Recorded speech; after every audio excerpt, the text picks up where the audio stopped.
Teenage Mutant Ninja Turtles is one of the biggest superhero groups not invented by DC or Marvel, and to this day, new stories are made about our reptilian do-gooders. Today, we'll be discussing the 2003 cartoon, which is largely based on the original 1984 comic run from Mirage Studios, so it's a bit darker in tone when compared to other TMNT media. Without further ado, let's give this series a closer look.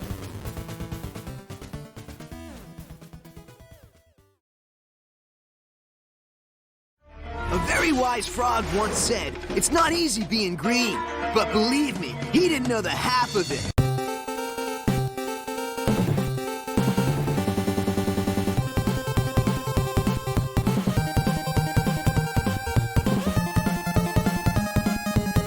Before we go into the specifics of TMNT, let's talk about the basics. First, the premise/story. The TMNT fight evil everywhere in the universe, whether it be in their home of New York, outer space, and even different dimensions. Splinter often gives advice to the Turtles, and will even put up a fight if it means protecting his students. The Shredder and the Foot Clan are the TMNT's worst enemy, but they also have to put up with the Purple Dragons and other outworldly enemies. The Turtles are able to kick back and relax when they can in their lair. Art style. The art style is kinda gritty and looks a lot like a comic book from the 2000s. It's full of color and energy. The designs are really cool, and the show is really nice to look at sometimes. Sound department. The voice actors really sell their characters. They're practically perfect for their assigned roles. The sound effects and music are also impactful, although the same effects and music are repeated throughout the series, so it gets repetitive. The 80s cartoon. Okay, so I had to mention the 1987 cartoon real quick. The 2003 cartoon does drop from the 1984 Mirage comics, but it does have some influence from the 80s cartoon. One of the more obvious things is the colored mask. The Turtles were given different colored masks in the 80s cartoon, and this would carry on to pretty much every other adaptation of TMNT afterwards. In the original comic, they all wore red masks. The first animated series was geared more towards being a comedy, and while the 2003 cartoon is a lot more serious, it does have its small moments of humor. Another thing the 87 cartoon developed that also appeared in a lot of other adaptations was the personalities of our reptilian heroes. The original comics had a sense of the personalities of the 80s cartoon, but the cartoon really stretched these qualities out to make each turtle unique. Speaking of the traits of the Terrapins, why don't we discuss the characters?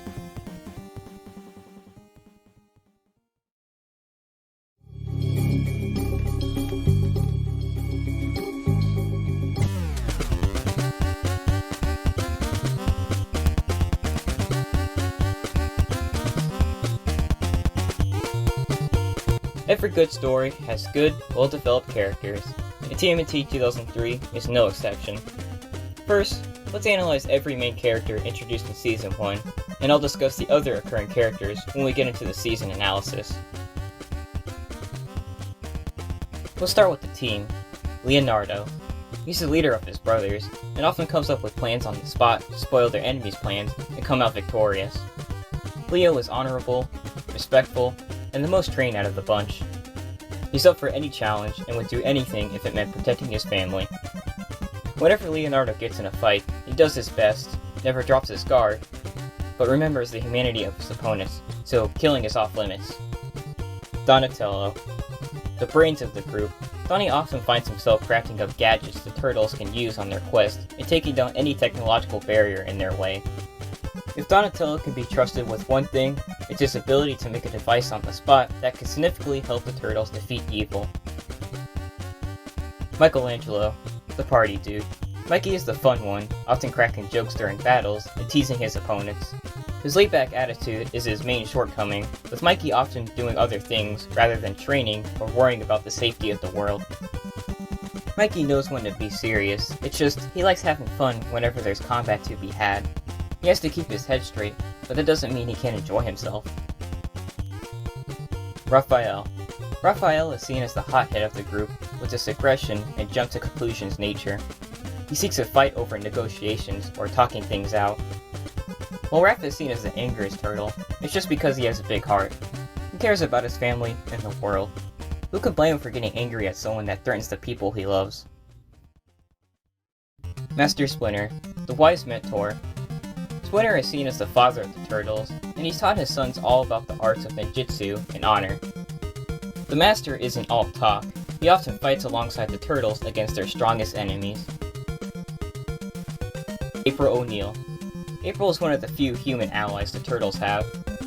April initially found herself making allies with the TMNT so they could fight against the evil Baxter Stockman, but once the job was done, she stuck around and decided to fight for what's right and prevent any further enemy takeovers. Casey Jones, the kid from Jersey. Casey is a vigilante who beats up any goons or villains that take advantage of or try to hurt any civilian on the street. Like April and the Turtles, he has a big heart, and after a lesson from Raphael, he realizes it's dishonorable to attack any enemy who is already down. Hamato Yoshi. He's the master of Splinter. He taught him everything about ninjutsu and the way of the ninja. Yoshi only appears in flashbacks for the most part, with the exception of Season 5. Now, onto the villains. The Shredder, a menacing antagonist who exhibits extraordinary strength and evil. The Shredder is manipulative and selfish. He doesn't care about anybody else and will control others if it means furthering his mission. Hun, the leader of the Purple Dragons. Hun is one strong fellow with his large figure and stunning muscles. He's also trained in martial arts. Hun works for the Shredder and will take any demand if it means satisfying his boss. Baxter Stockman, an evil scientist who works for the Shredder. Stockman wants power, fame, and wealth, and decides to gain these through shady deals with the Foot Clan and other organizations. Alright, that's enough of the general stuff. Let's move on to each season and what makes them good.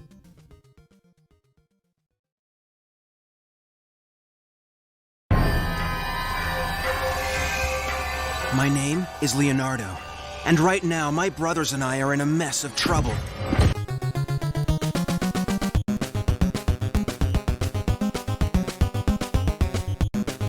Season 1 is focused on the Turtles' struggle with fighting the Foot Clan and keeping New York City safe. This is just the beginning of the hero's journey, as they experience their first opportunities at fighting evil and protecting the world. Speaking of beginnings, let me tell the tale of how the TMNT came to be. It was one fateful afternoon in New York, where a runaway truck was speeding right towards a blind man on a crosswalk. A young Samaritan decides to save the old man by pushing him out of harm's way, and in the commotion, a boy carrying a fishbowl of 4 turtles drops his cargo into the sewers. Not only that, but a container of strange ooze falls out of the truck and also lands in the sewers. Splinter witnessed the whole thing and went down to check if the turtles were safe. Luckily, none of them were harmed. However, they're covered in the strange ooze from the container. Splinter decides in the moment to take care of the reptiles, and while handling them, covers himself in the mysterious liquid. The next day, he notices he's becoming more intelligent and his body is changing. He's not the only one, as the turtles are also mutating to the point where they can stand on 2 feet and can talk. Splinter decides to teach the young turtles ninjutsu in case they ever run into trouble and need to defend themselves. It isn't until the first episode that the TMNT get the first step into battling evil outside the sewers and saving the world. The first episode starts with the turtles having to save themselves from an evil invention known as monsters, as the tiny robots destroy their home, ended up stopping crime, and finding a new home. It's a good introduction to the show. Each turtle's personality is established, and the premise is clear. Of course, the first episode isn't the only good episode. Viewers get introduced to the aforementioned villains and heroes, and the way they're introduced is fantastic. Anyways, I'd say my favorite episodes are Tales of Leo and the Return to New York arc. In these episodes, April, Casey, Splinter, and the Turtles nearly escape being burnt alive as the Shredder set fire to April's apartment. They flee to Casey's grandpa's farmhouse, as they can use it to stay hidden and far from the Foot. Leo was heavily injured when he was ambushed by foot soldiers a day before the burning building incident and isn't recuperating. Splinter mentions that his physical self isn't the only thing damaged. His honor, pride, and spirit took a larger hit. The other turtles know they have to lift up their wounded brother if he is to understand his value and get back on his feet, so they tell personal anecdotes of when Leo taught them a valuable lesson. This scene is fantastic at demonstrating each of the turtles' personalities and how they all care for one another. Donnie learned his love of technology is his best strength, but if he becomes too obsessed with it, it'll be his downfall. Mikey loves to be goofy, but he needs to learn when to be serious and not crack quips. Raph showed his stubborn nature by going against Leo's orders and finding himself in danger, only to be rescued by Leo. In other words, he needed to learn when to take orders from others. Even before Raphael told him the story, he tried to act like he didn't care about the whole situation, and that he always disliked Leo giving orders. I can't even finish his point without tearing up. Raphael is a good guy at heart. It pains him to see Leo in this condition, but it's hard for him to show off his emotions, as he sees this as weakness. Splinter finishes up by adding the time he trained Leo on overcoming his fear of heights. After this, Leo magically wakes up and everybody's relieved. After 3 months, the team returns to New York to take on the Shredder and the Foot Clan head-on, and there's plenty of awesome action sequences. One thing that I like about this season that also applies to the other seasons is the flow of things. It makes sense. The episodes should be watched in order, as it's an always unfolding story. It's engaging, and it leaves the viewers wondering what's going to happen next. Season 1 ends on a cliffhanger, with the turtles sneaking into a strange compound filled with weird aliens and out-of-this-world technology. After the turtles are discovered and attacked by the aliens, they find themselves stuck to one of the contraptions and vanishing into thin air.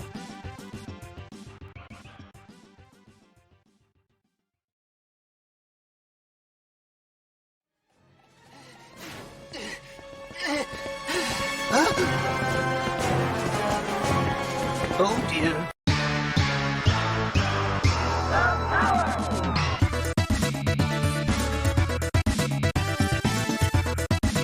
The turtles are teleported into a strange alleyway, where they're attacked by some sort of task force. The task force was after an android until a TMNT is teleported right in front of them. The turtles defend themselves until backup arrives. The android watched the entire fight and suggests the turtles follow him if they want to live. The group runs up to a rooftop where they're met with a dead end. Fearing for their lives, they jump into a passing by garbage truck and escape the soldiers until they're spotted again and moved to the sewers. Who is this android helping the TMNT? Well, it's Professor Honeycutt, or many call him the Fugitoid. Honeycutt wasn't always a robot. He was a human scientist that made breakthrough technologies and was even working on the mental wave helmet, a device used for telepathy. Honeycutt was rudely interrupted by General Blank, who demanded that Honeycutt build a teleportation device, but the professor refused because he knew General Blank was going to use it for war and destruction, instead of Honeycutt's intention of using the device for peace and development. The professor ends the call and heads outside of his lair, where he finds his assistant robot, Sal, entangled in wires. Honeycutt goes to help, but both are then struck by lightning, and because Honeycutt was wearing the mental wave helmet, his body was destroyed, but his mind was transferred into Sal's body. General Blank was spying on the professor and sends his soldiers to catch the Fugitoid because he could force the professor into building the teleportation device due to robots having no rights. The Fugitoid was on the run until he ran into the TMNT. Honeycutt is timid, a genius, and thoughtful. He sometimes hesitates to make a decision, but it's only because he's unsure if it's the morally right one. The Federation isn't the only one after Honeycutt. An alien race known as Triceratons are also after him for the same reason the Federation is, the teleportation device. Honeycutt does eventually build the portal to transport the turtles back home, but they all get caught in a mosh, as Honeycutt, the turtles, and a few Triceratons and a few Federation soldiers get transported back to the Umtron base. The Umtrons explain everything and show the turtles their past. Master Splinter is safe and sound, after going missing in the Season 1 finale. If that was a lot to take in, there's even more. This season has a theme of outworldly events. First, it's their journey in space, then it's learning about the Umtron's past, which includes, but not limited to, crash landing on Earth during feudal Japan times, having to build robot bodies to blend in with humans, creating amazing technology, and having to fight off the evil Utrom, Shirel, who is also the Shredder.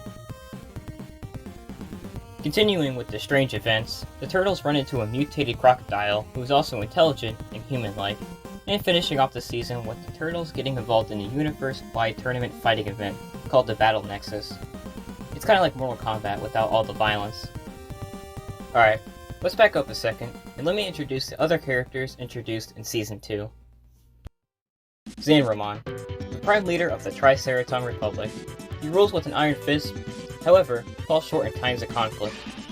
Zanramon turned the Republic into more of a dictatorship rather than a democracy, values power over his people. Traximus, an honorable Triceraton who was once a soldier for the Triceraton Republic, until Zanramon ruled and corrupted the system. He was imprisoned on crimes of treason, and wishes to one day return the Republic back to its virtues of respect and dignity. Karai, the Shredder's adopted daughter. Karai takes after her father's evil ways, and even tricked the turtles into helping her in order to resurrect the Shredder. While Karai is evil, she often finds herself questioning her father's actions, asking about the honor in their deeds. As such, she does occasionally side with the turtles instead of the Shredder. Leatherhead, a mutated crocodile that has impressive intellect and good morals. Leatherhead came to be when the Umtrons found him in the sewers and decided to keep him as a pet and a test animal. The Umtrons used their mutagen on Leatherhead, and he became taller, stronger, and smarter. The Daimyo, the lord of the Battle Nexus. The Daimyo watches over the tournament and makes sure the fights are honorable and don't break any rules. Bisama, the son of the Daimyo. He's corrupt and full of evil. Everything he does is out of personal gain and not of honor. His cockiness and hunger for glory impairs his fighting potential. Miyamoto Usagi, an anthropomorphic rabbit, who's a master in swordsmanship and a person of honor. Usagi actually had his own comic series before being owned by Mirage Studios and crossing over in the TMNT universe. Usagi has his own world, dominated by other anthropomorphic animals, in a feudal Japan setting. He likes to visit the tournament and befriends Leo during their time at the Battle Nexus. This season has the most amount of arcs, and because of that, it's really good. If you ask me, arcs can be largely beneficial to superhero stories, because by creating a big story, the writers can really show off the personality of the characters and create development for them. They can also go into depth about the lore and create some amazing action scenes. It can also really make things interesting with the amount of stuff they can introduce. The first 8 episodes are a continuous story, but they flow so well. There's not a moment of confusion, and the characters they introduce and the amount of backstory provided really adds on to the quality of the season, and really makes it enjoyable to watch. There's so many good episodes. I say the City at War and the Big Brawl arc are the best out of the season, and out of the whole series. The way Karai is introduced, the disagreements Leo and Raph have, the way the Battle Nexus Championship plays out, it's all just amazing and entertainment. Never once throughout the season did I feel like something was bland, or the story was moving too slow.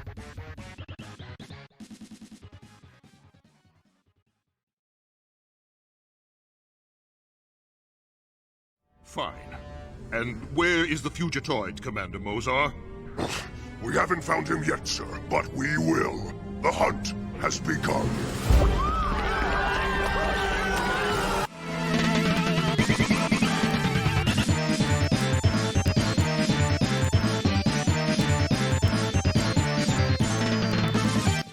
Season 3 starts with the Federation and Triceraton Republic invading Earth to retrieve and capture the Fugitoid. New York goes into lockdown, and the Turtles must fight against the invaders to ensure the safety of Earth and the rest of the universe. This arc spices up the previous adventures the TMNT had in space by involving the characters on Earth, showing previously mentioned characters evolving, and plenty of more awesome action scenes.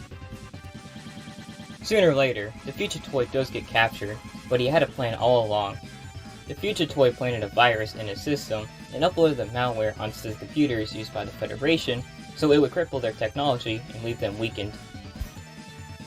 Troubles don't end there.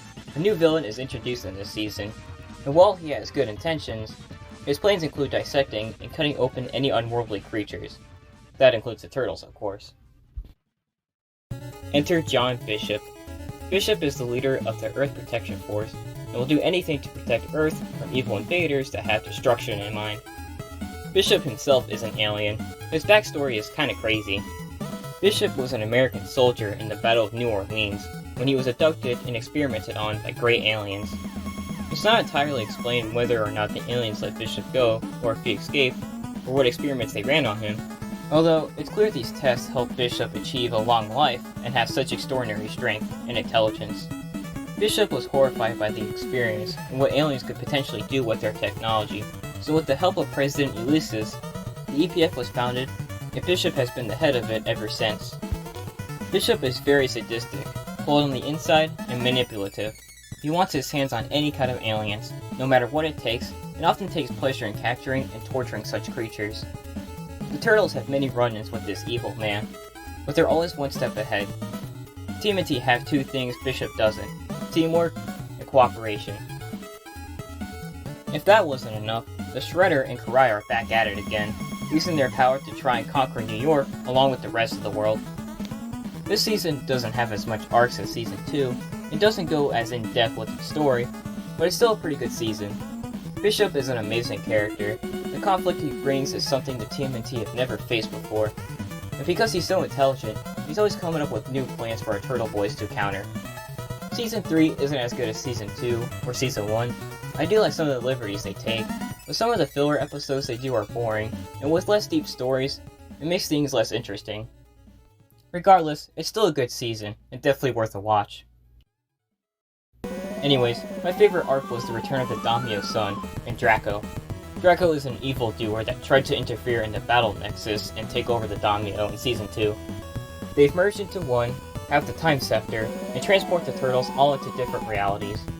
Each turtle runs into a different problem, and by the end of the episode, they learn a valuable lesson that fits with their personality.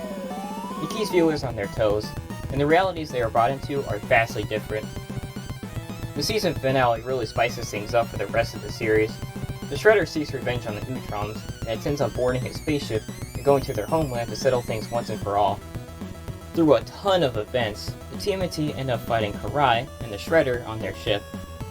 They get defeated, and decide the Shredder could cause no more harm, so they intend on blowing up the whole ship. Luckily, the Utrons intercepted the signal coming from the Shredder ship, and save everybody on board, returning the TMNT and Karai back to Earth, and imprisoning Shirelle for life.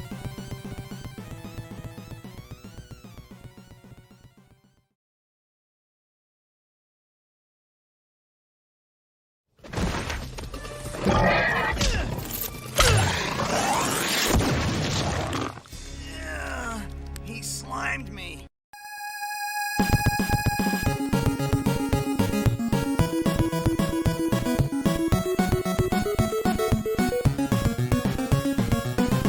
So, Shirelle is no longer a threat to the TMNT, so what now?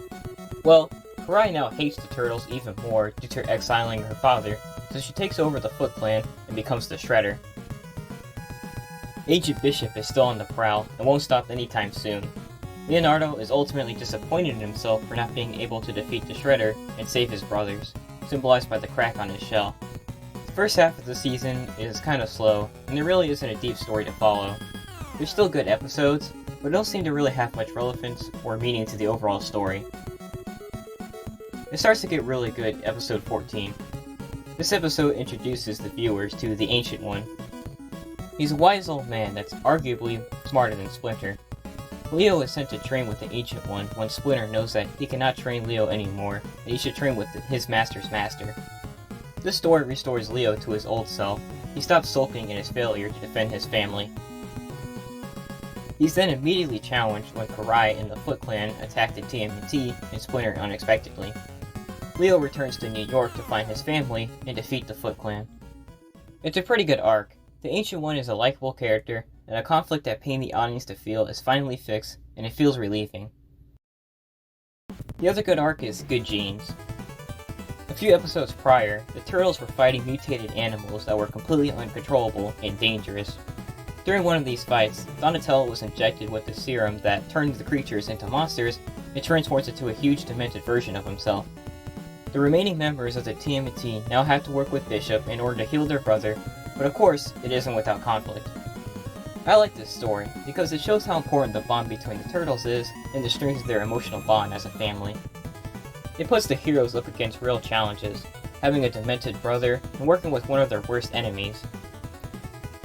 The tale of Master Yoshi, Splinter's master, is also intriguing, but other than that, I don't have much else to say about this season. It's a tad lackluster compared to the previous seasons. The arcs and episodes that add relevancy to Season 4 had real potential with the threat of Shirelle out of the way, but ultimately didn't have the greatest execution.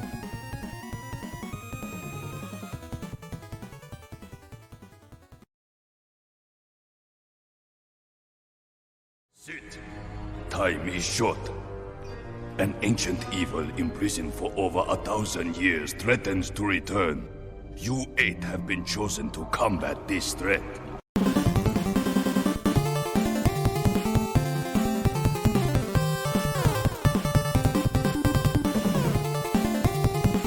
Season 5 is known as the Ninja Tribunal. In this season, the Turtles, along with 4 other human characters, are taken on a journey to protect the world from the Shredder coming back. But we're not talking about Shrell this time.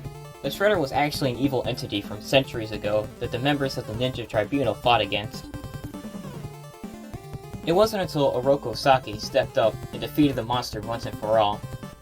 However, when Saki was about to deal the final blow, the Shredder communicated telepathically to Saki and offered him extreme power and a godlike status if he let him transfer his soul into his body. Saki accepted and killed off the physical form of the real Shredder, but not his spiritual form. Saki went on to terrorize Japan, but was eventually defeated by the remaining members of the Tribunal. The Tribunal must now keep the 3 pieces that make the Shredder, his helmet, suit, and blade, separate, or else face the evil spirit coming back and causing havoc once more. So, who wants the pieces of the Shredder? The Foot Mystics do, because of the amount of power and chaos they can conduct with the spirit of Shredder. They've always flaunted around a figure that resembles the Shredder, whether it was the real Shredder or Shirel. Anyways, let's talk about the new characters next. The Ninja Tribunal consists of Gon Shisho, Tuto Shisho, Chikara Shisho, and Hisami Shisho. Khan is cocky and arrogant, and while he believes in the greater good, he'll make any sacrifice possible to save the world and never believes his judgment to be wrong. Juto is a bit more caring towards others, but ultimately is a cold dude like Khan, believing mortals aren't significant in the larger image of life. Chikara is short-tempered and will lash out on anybody if something's not up to standards, but does acknowledge and congratulate good work. She's known to question the actions of the other Tribunal members, so she also has a skeptical side. Hisomi is a lot more compassionate to his students, and would never sacrifice anybody if it meant stopping the Shredder. He embodies the essence of a ninja stealth, with great speed and silence, but as such, he cannot speak. Each Tribunal member has their own unique power and way of training, the Acolytes. They also team up in order to make their students see the bigger picture and what it means to defeat the Shredder. There's also the new human characters, although they're largely comparable to the TMNT. Faraji is like Leonardo, Adam is like Donatello, Joy is like Raphael, and Tora is like Michelangelo. Despite this, they work really well with the story, and definitely adds to the quality of Season 5. For me, Season 5 is the best season. There's no filler episodes, the story keeps evolving, it has a nice flow, and the new characters are cool. Not to mention, the last episode really ties things together. The TMNT put the Shredder to rest, Karai leaves behind her hatred and finds new love, and Hamato-yoshi is further avenged with the real Shredder slayed once and for all.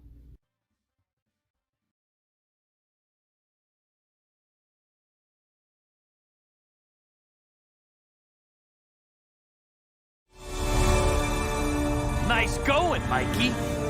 You didn't just change the channel. You changed the whole freaking world!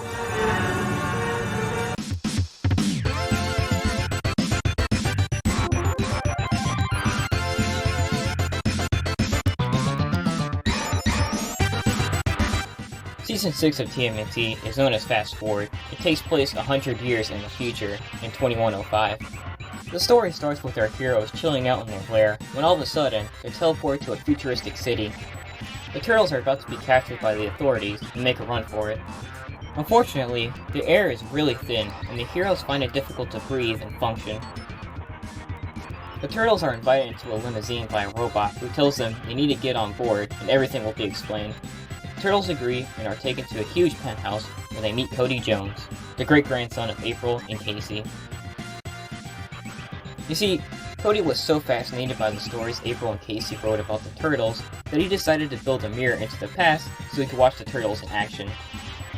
Unfortunately, the contraption zapped the team into the future, and until Cody can transport them back, they're there to stay and fight evil. Cody also preserved a lot of the Turtles' history, with many of the objects they used or people they interacted with on display in his house. Anyways, Cody is a lot like his great-grandparents, embodying the brilliance of April and a desire to fight evil from Casey. Okay, so Season 6 is probably the worst season out of them all. It doesn't have the same vibe previous seasons did. It's kinda nonsensical, and doesn't have the same amount of darker and deep storytelling. This is because Season 6, along with Season 7, were broadcasted on 4Kids. And 4Kids has a policy that everything they air has to be G-rated. I'll talk about the issues of Season 6 later. Let's talk about the good things. How about starting with the new characters? Sterling. Cody isn't allowed to leave his penthouse very often due to his popularity and vulnerability, so Sterling serves as his personal robot assistant. It's quite obvious Sterling has grown attached to Cody, but he doesn't like the turtles as much, and often expresses his dismay sarcastically. Darius Dunn. Cody is seen as unfit to manage his inherited business, so his uncle helps him manage the company for him and looks after Cody. Or that's what he'd like you to think. Darius is actually planning a devious scheme to fully take over O'Neill Tech and will go as far as to commit heinous crimes to do so. Things were going pretty well until the TMNT showed up. Shakanobo. The main villain of Fast Forward, Shakanobo intends to cover the Earth in darkness and turn every human and creature into Kanobo drones he can use to gain even more power over other planets. Viral. A malicious software in organic form. Viral is a close ally of Shakanobo, and often stirs up the Turtles' plans by hacking and sabotaging any useful technology in their vicinity. These characters make sense with the premise of Fast Forward, and fit in with the theme of high-tech future technology and Cody's struggle of being independent. There's other minor characters that are also really cool, but not major enough to warrant their own description. Anyways, Fast Forward has a much sillier tone than previous seasons. It doesn't have any arcs. The episodes still connect to one another, but it's nowhere as deep as its predecessors. I will admit, this is the funniest season out of the bunch. Majority of the jokes land, and they don't feel out of place or forced. Well, because Fast Forward isn't that deep, I'm going to end this section here and move on.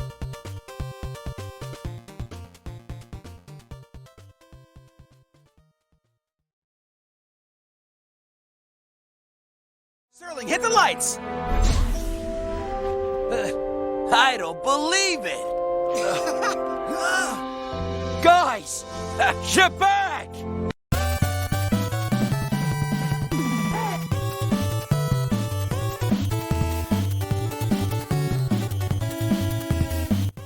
Season 7 is known as Back to the Sewers, and takes place after the Turtles return back home from the future. During the time travel back to modern times, Viral messes up the process, and Splinter is trapped into the internet in bits, and Sterling also gets transported in the present. Viral gets left behind in the depths of the internet, and accidentally stumbles upon Shredder's mind uploaded on a storage device set up by the Foot Clan. This merges Viral's and Shredder's mind together, and they both work to find a way out of the digital world and cause havoc in the real world. The Turtles are taken aback from this event, but are glad to finally be back in New York and see all their friends again. While it's nice to be back home, the Turtles must not hesitate. They have to rescue Splinter, stop the Shredder from getting into the real world, and deal with all the other shenanigans New York has. This season, like the Ninja Tribunal, has 13 episodes, so the whole thing is one big arc, with every episode being closely connected to the last. But unlike Season 5, it doesn't have as much evolution as a story, and really the only thing that connects the episodes together is collecting Master Splinter's bites, and Donatello is largely ashamed of losing Splinter in the time-traveling process. Back to the Sewers isn't bad. It has a lot of good moments, and I definitely enjoyed it more than Fast Forward. Okay, two things I want to mention about Back to the Sewers. 1. Most of the new designs are fine, while some of the others are not that great. The Shredder, Baxter Stockman, Hun, and Casey Jones were given really cool designs, and if that wasn't enough, the Shredder and Stockman merged into one mind in the episode Hacking Stockman. And oh boy, the hybrid is beautiful. On the contrary, April's new design is alright, but a step down from her original self, and the Turtles were given eyeballs. It's weird to say the least. They look completely fine with the white spots on their ninja masks, so I don't know why this change was made. Onto the series finale. Final episode is titled Wedding Bells and Bites. It features the wedding of Casey and April. But of course, where there's turtles, there's trouble, and the Shredder was able to recover from the attack of the TMNT and rise again to waste his enemies. This episode features almost every character featured in the show, and I kinda get the feeling that's why it was made. Honestly though, I like it that way. Seeing all these characters again before the end of the series is very fitting. It reminds viewers of the journey the previous 6 seasons set up.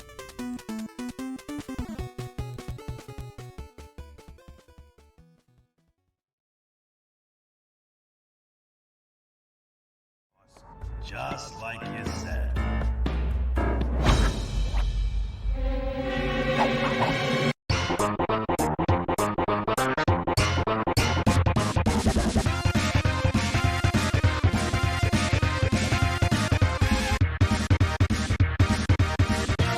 The 2003 TMNT was given a TV movie called Turtles Forever, released in 2009. In it, the characters from the 1987 cartoon team up with the 2003 team to fight the villains from their respective shows. The old Shredder and Krang transport Shrell out of his exile and intend on using him to take over the world. Unfortunately, the 2003 Shredder is a lot stronger than he looks, and Karai steps in to defend her father. The Turtles get tangled into a fine mess. Unaccidentally absorbs some mutagen the 80s Donatello was carrying, turning him into a hideous mutant. Shrell rebuilds the Foot Clan and obtains enough power thanks to the Technodrome in Dimension X to destroy the world. The 80s world shows up in this movie too, and has the exact same art style and tone.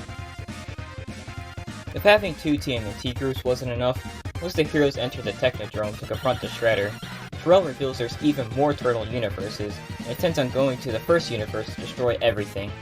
The first universe is where it all began, the Mirage Studios Turtles, aka the first ever appearances of the Turtles.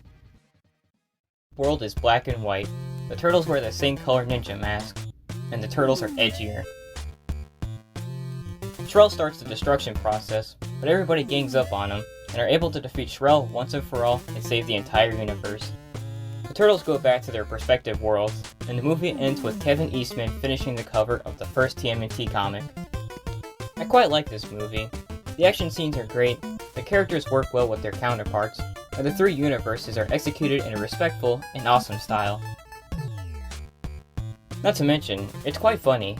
The movie takes stabs at the silly things of the 80s cartoon. Was that a mutant banana? Forget the Shredder! You're gonna pay for what you've done to me! Some people just can't handle change. Why do you keep doing that? Who are you talking to? There's no one there! You idiot! Okay, while this movie has some good stuff, it has some issues with it. First, the movie has a lot of continuity errors, but the one I dislike most is Karai helps her father. Season 5 and 7 made it pretty clear she put her hatred behind her and was ready to move on from the bloodthirsty Shirelle. But in the movie, she was so quick to help her father fight against the Turtles again. It really makes their previous seasons feel insignificant and irrelevant. Secondly, maybe it's me, but the ending doesn't feel right. Shrell's first attempt at ending the universe fails, but once he has the power again, he decides the TMNT and their allies must die, even if it means he goes with them. His plan falls apart when Bebop and Rocksteady power up the Technodrome again and take out Shrell. I think the Shredder should have only failed once and been apprehended after that, so he can feel the consequences of his actions and prove once again the Turtles always have the edge over their enemies. The second failure feels forced. Alright, enough of the issues of Turtles Forever. Let's talk about the issues of the whole series.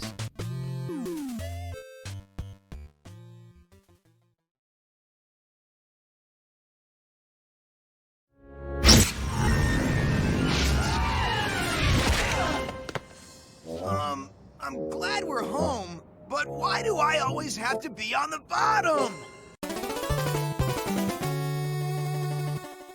If I'm being honest, I don't have a lot of complaints about the series.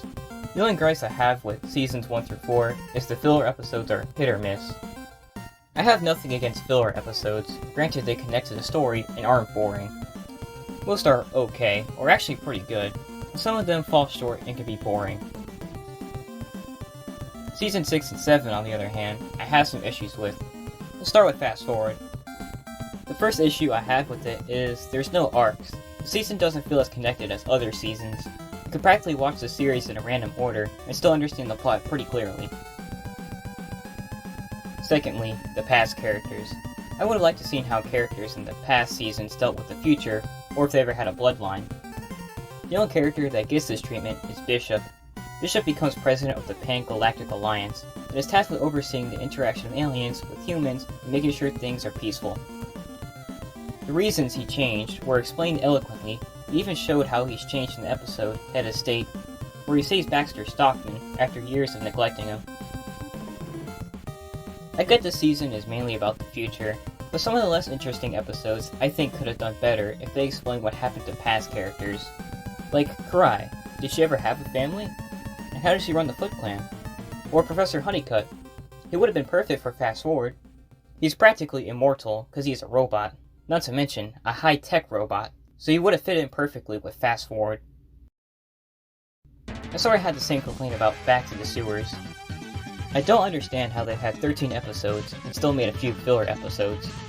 Regardless, the only filler episode that's good is the engagement ring, because it shows what happened to Hun and the Purple Dragons and established Casey and April's engagement. Episodes that didn't focus on the retrieval of Master Splinter's bites should have been focused on how New York has changed since the Turtles left, and how they have to fix it. Other than that, I don't have a lot of issues with this cartoon series. It's pretty good.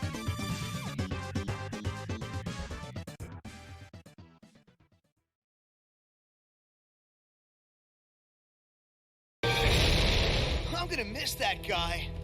Not! All right, Shredder, let's finish this.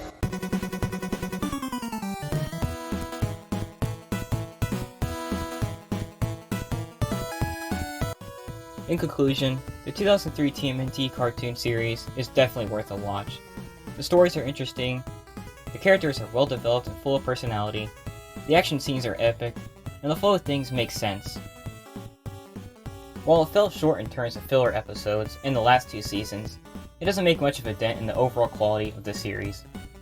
I recommend watching season by season, and while season 1 is a bit slow, things get real interesting by episode 10, so it's not that much of a drag.